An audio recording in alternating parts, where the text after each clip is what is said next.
Bonsoir à tous et bienvenue dans ce journal. Ivoiriens et Maliens se prononcent après l'incarcération des militaires ivoiriens arrêtés à Bamako. Ils ont été inculpés hier dimanche pour atteinte à la sûreté de l'État, une décision qui fait réagir ici à Abidjan. Les catholiques ont célébré ce lundi la montée au ciel de la Vierge Marie, jour férié en Côte d'Ivoire. C'est dans la joie que les fidèles ont célébré dans les églises l'Assomption. Et puis Ndouci, sous couvre-feu depuis samedi, la ville a essuyé des violences à relents communautaires ce week-end. Que s'est-il passé? Pourquoi ce regain de violence dans la ville? Élément de réponse à suivre dans ce journal. On a appris hier l'inculpation des militaires ivoiriens arrêtés au Mali depuis le 10 juillet dernier. Ils ont été inculpés et incarcérés pour atteinte à la sûreté de l'État malien. Une décision qui fait réagir ici à Abidjan. Mythilène Légré, Fulgence Kissiedou. Dans un communiqué rendu public par le procureur de la République malienne, les autorités ont annoncé l'inculpation et le placement sous mandat de dépôt des 49 soldats ivoiriens détenus à Bamako depuis le 10 juillet dernier. Suite à cette déclaration, la Fédération de la jeunesse africaine pour la libération de ces 49 soldats est descendue dans les rues pour exiger leur libération immédiate. Pour nous, il était inacceptable. Un mois après, un jour de plus, c'est un jour de trop. Au regard de nos relations de fraternité entre les deux peuples, les peuples maliens et les peuples de Côte d'Ivoire, nous avons demandé à la jeunesse ivoirienne non seulement de donner de la voix, mais de montrer leur mécontentement face à cette situation délétère. Les ressortissants maliens, de leur côté, appellent les différentes autorités à l'apaisement. La communauté malienne qui vit en Côte d'Ivoire ici, nous sommes près de 4 millions de Maliens. Et il y a aussi de la communauté ivoirienne qui vit au Mali. Je ne veux pas qu'il y ait des problèmes entre Maliens et Ivoiriens. C'est très dangereux. Aujourd'hui, que ce soit vous et moi, nous ne sommes pas impliqués ni de loin ni de près dans ce qui se passe, mais tout ce que nous pouvons faire en tant que des citoyens lambda, c'est d'appeler à l'apaisement et appeler les deux autorités à s'asseoir autour de la table ronde pour trouver une solution adéquate à ces problèmes-là. Ce week-end, les concerts des artistes maliens Toumani Diabaté et Mariampa ont respectivement été annulés par ces manifestants. Placés sous mandat de dépôt, ces 49 soldats resteront maintenus au Mali en attendant l'aboutissement d'une enquête. Des médiations sont toujours en cours pour l'obtention de leur libération, selon le gouvernement ivoirien. Ce lundi était jour férié en Côte d'Ivoire. Les catholiques ont célébré l'Assomption, la montée au ciel de la Vierge Marie, la mère de Jésus. Et comme chaque année, les fidèles étaient au rendez-vous dans les églises pour commémorer cette grande fête liturgique. Nadja Edja, Mathurin Badé.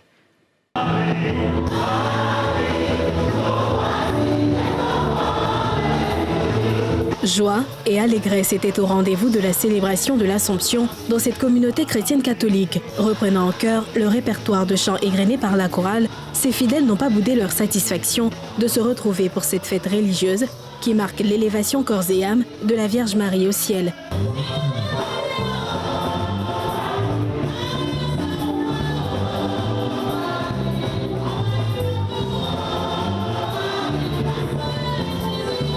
Pour eux, Marie est un modèle de démonstration de la foi chrétienne.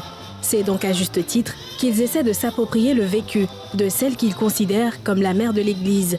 Pour vivre la montée de la Vierge Marie au ciel, le chrétien doit oublier toutes les mauvaises choses, doit pardonner, doit faire ce que le Seigneur lui demande de faire, les œuvres du Seigneur et puis les vertus de la Vierge Marie même là, être humble. Prier, charitable. Au cours de cette célébration eucharistique, le père vicaire a rappelé la place importante de la mère de Jésus dans l'Église. Marie, en tant qu'humaine, a bénéficié de cette grâce d'entrer dans le royaume des cieux. Nous aussi, par le baptême que nous recevons, nous entrons dans cette espérance d'entrer un jour dans le royaume des cieux. Alors Marie a une grande place. Elle est d'abord la mère de l'Église. Au degré, si on doit prendre par degré, après le Christ vient sa mère. Et donc, vous allez comprendre que la mère de Jésus, Jésus qui est Dieu, occupe une place très importante. L'Assomption est célébrée tous les 15 août et est quelquefois le moment choisi par les chrétiens catholiques pour effectuer retraites spirituelles et pèlerinages. Hors des paroisses, les fidèles ont également tenu à montrer leur attachement à cette servante de Dieu par une procession de foi.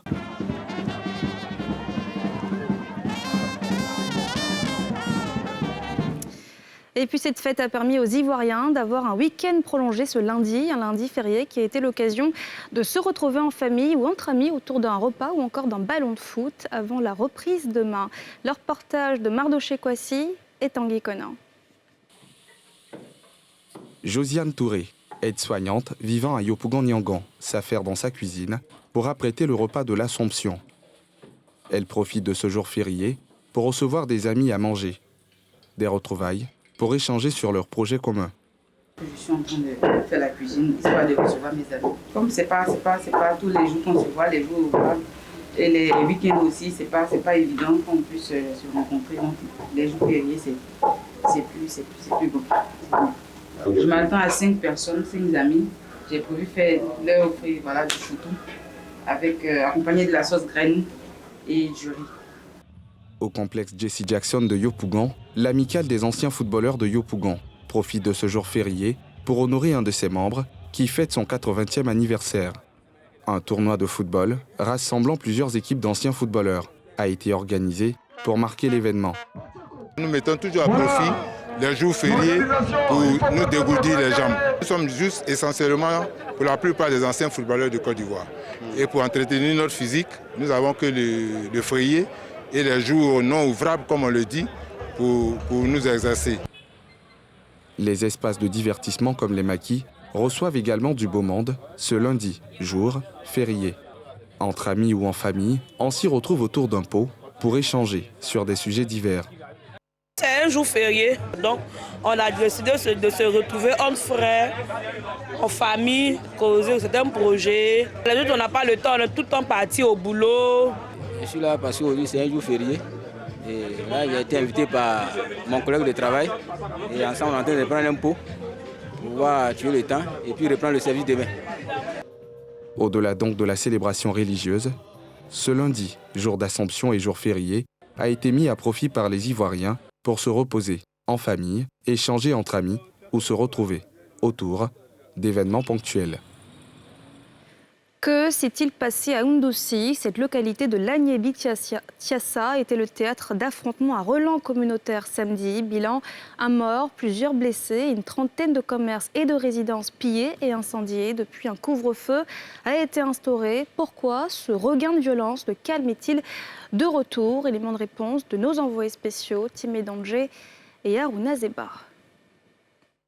Oundoussi, porte d'entrée de l'Agnébi-Tiassa via la nationale A2, à 113 km d'Abidjan. La localité, nouveau théâtre de violence, retrouve son calme.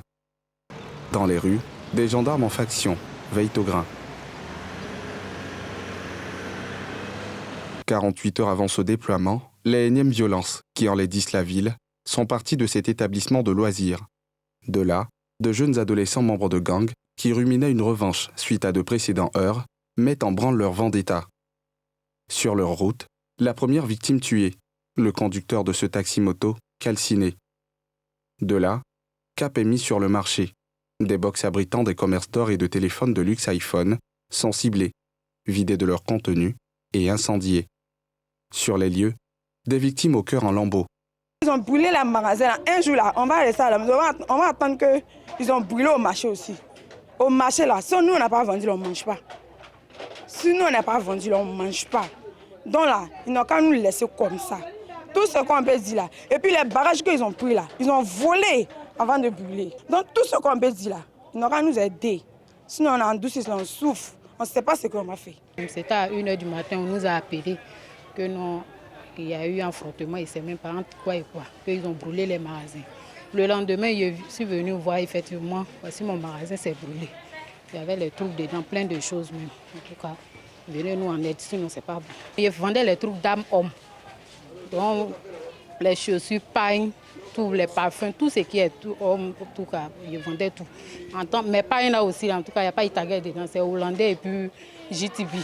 Tout est brûlé. Donc, il allait là, il ne sait pas comment faire. Les palabres, là, ils ont mis feu dans le coin, là, brûlé tout. Même ce Dieu même nous a sauvés quand ça a couru l'aventure. Ils ont venu coûter, brûler tout et puis ils ont fait partir. L'essentiel, comment ils ont fait pour que mon père là, ils vont vont faire pour moi. C'est ça que je cherche. À leur côté, sur les cendres encore chaudes, le député de la circonscription. Tout comme lui, le maire dénonce le dessein des meneurs, à savoir entraîner Ndoussi dans des affrontements intercommunautaires. Cela a commencé depuis donc le début du mois d'août. Il y a eu un premier affrontement qui a fait 3 morts, un blessé grave. Et il y a de cela quelques jours, un deuxième affrontement qui a fait cette fois-ci 1 mort, plusieurs blessés. Et aussi près d'une trentaine de magasins partis en fumée, pillés, saccagés, incendiés. Des domiciles aussi, des résidences qui ont été pillées et saccagées. Ce n'est pas un conflit communautaire, ce n'est pas un conflit ethnique, ce n'est pas un conflit politique. La source est ailleurs, mais malheureusement nous ne sommes pas des forces de police et de gendarmerie.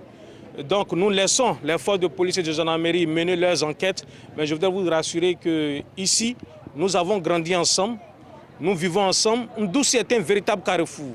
Malheureusement, on tend vers cela. Parce que les deux populations se regardent désormais en champ de faïence. Et tout ce que je peux leur dire, à situation exceptionnelle, c'est d'adopter un comportement exceptionnel. C'est de faire observer le calme, la sérénité. Parce que quand tu es trop apeuré, tu finis par réagir. Il suffit d'un petit vent, tu réagis. La situation est sous contrôle, les militaires sont là, la police, la BAE, la gendarmerie. Et le général Palais Touré a dit qu'il allait avoir des renforts. Et il y a eu des renforts.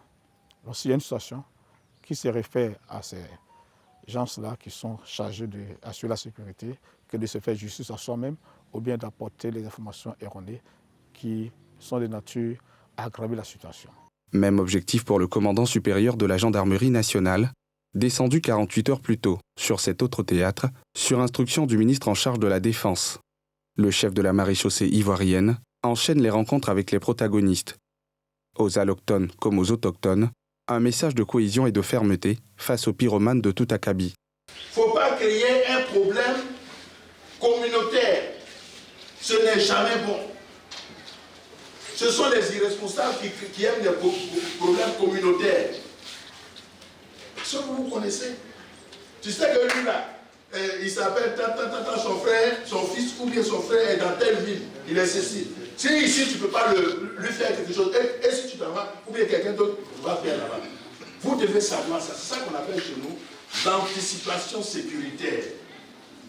Tu vois plus loin du point de vue sécurité. Tu ne te concentres pas à bloquer les points face à celui qui est à côté de toi ici.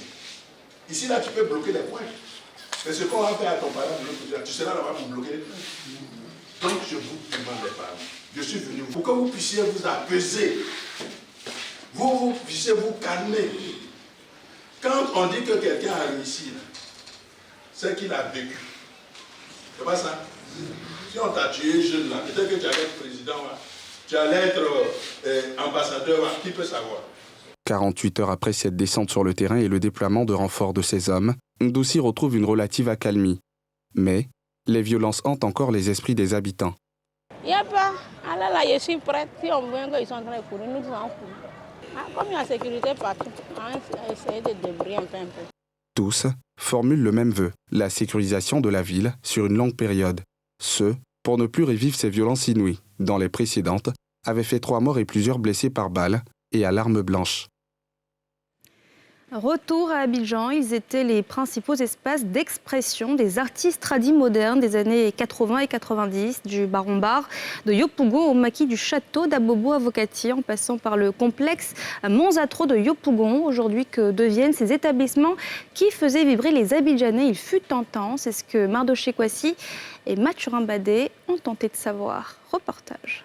Apollinaire Djedje est le gestionnaire du Baron Bar de Yopougon-Selmer. Comme tous les matins à son arrivée au bureau, il inspecte ses locaux pour s'assurer que tout va bien. Des locaux qui ont aujourd'hui perdu de leur superbe après avoir connu des heures de gloire entre 1985, date de son inauguration, et 1999. Au départ, c'était des paillotes. Après, avec le temps, on a essayé de construire. On a transformé ça en un espace culturel. Donc, il y a eu les soirées dansantes avec les choses, Lucian Pado, les Nyaore Jimmy, tous les artistes de l'Ouest que vous connaissez, ils sont passés par ici. C'était rayonnant, c'était vraiment bien. Mais depuis un moment, tout a chuté un peu. Juste après les événements malheureux de notre pays, que tout a commencé à se dégringoler. On a essayé de faire des efforts pour relancer les activités. Ça a commencé à démarrer et puis le Covid est venu. Là, mais vraiment, ça a tout gâté. À 2 rues de là se trouve le complexe Monzatro. Également inauguré dans les années 1980, cet espace tombé dans l'anonymat essaie de renaître de ses cendres en se réinventant pour faire face à la forte concurrence des maquis-bars et autres espaces plein air qui attirent désormais les artistes. C'était dans un premier temps un bar dancing, un bar clôturé par les pailles, donc il était beaucoup visité. Et progressivement, c'est devenu un complexe culturel. Aujourd'hui, l'espace reste toujours, j'allais dire, dégradé comme vous le voyez la piste de danse. Voilà. Vu que le propriétaire, le concepteur, il est décédé, ça fait maintenant un peu plus de 4 ans. Dans cet état que nous sommes actuellement, c'est pas trop ça en fait. Le maquis du château du quartier Avocatier dans la commune d'Abobo, lui, n'existe plus que de nom. Cet ex-fief de la musique tradie moderne Atier, avec les mythiques orchestres tels que le tout-puissant Audiorama, s'est transformé en habitation pour les descendants du propriétaire des lieux décédés. Dans les années 80, là, je crois, il y avait l'orchestre d'Anangué, Yapo Emile, TP Audiorama. Là, c'est dans les années encore 90, 91 par là.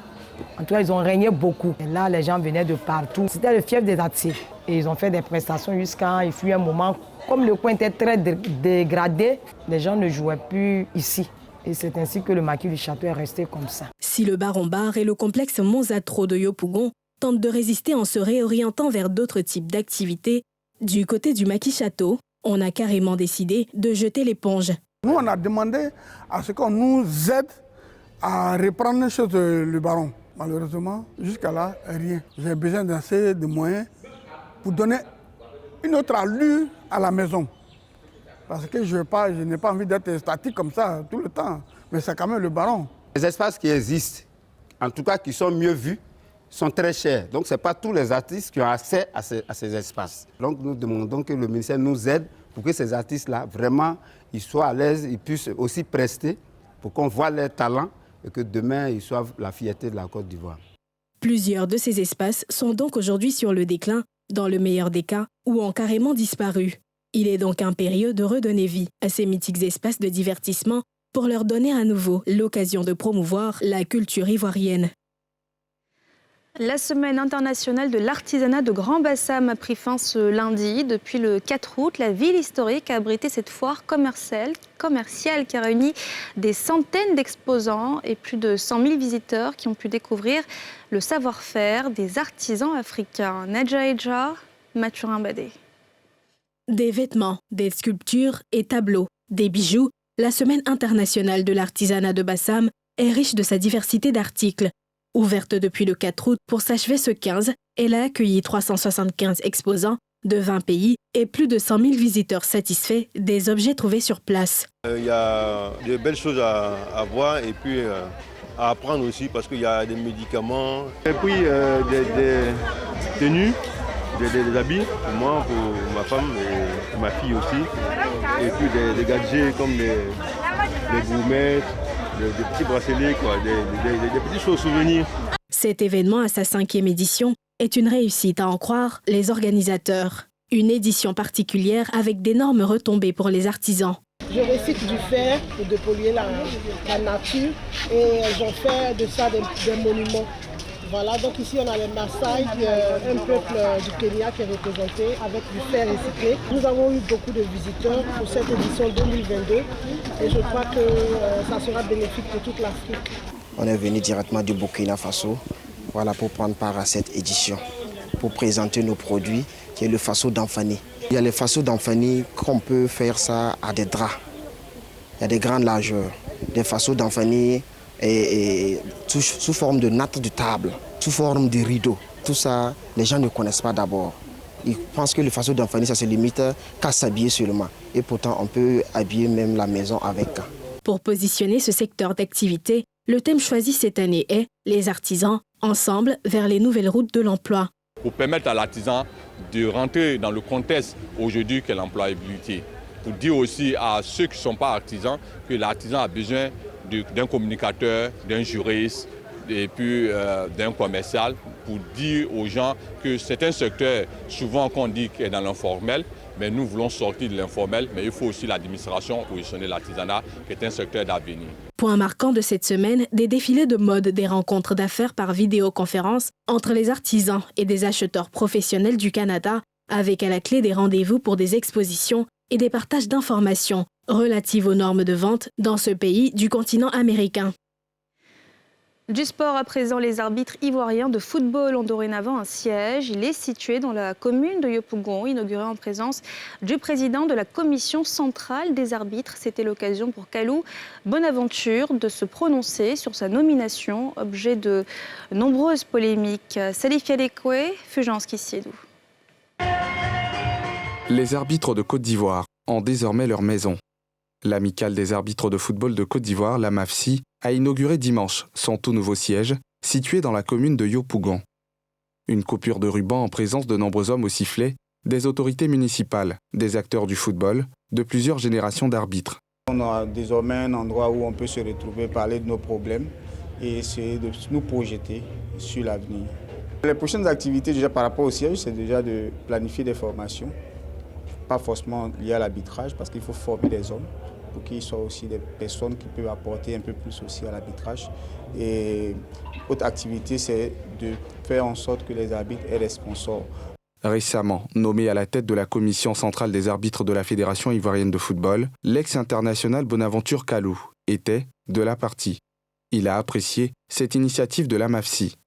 De la fierté, comme je l'ai dit tout à l'heure dans mon propos, dans la vision du président Idriss Yassine Diallo, de la professionnalisation ou de l'amélioration des conditions de travail dans le monde du football.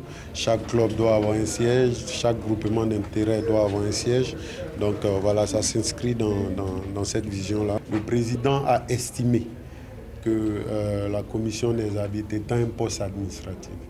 Et eu égard à tous les problèmes de personnes qui a pu exister dans ce milieu-là, de par ma neutralité, parce que je ne suis pas je suis pas du milieu, j'étais celui-là même qui était à même de pouvoir rapprocher les positions. Il faut impérativement qu'il y ait un apaisement, il faut impérativement que toutes les parties, tous les arbitres puissent se parler et puissent regarder dans une même direction. La MAFSI a été créée le 10 mars 1993 avec pour objectif principal le bien-être des arbitres. Elle fait partie des groupements d'intérêt de la FIF. Et voilà, c'est la fin de ce journal. Merci de l'avoir suivi. On se retrouve demain, même heure. Excellente soirée à tous.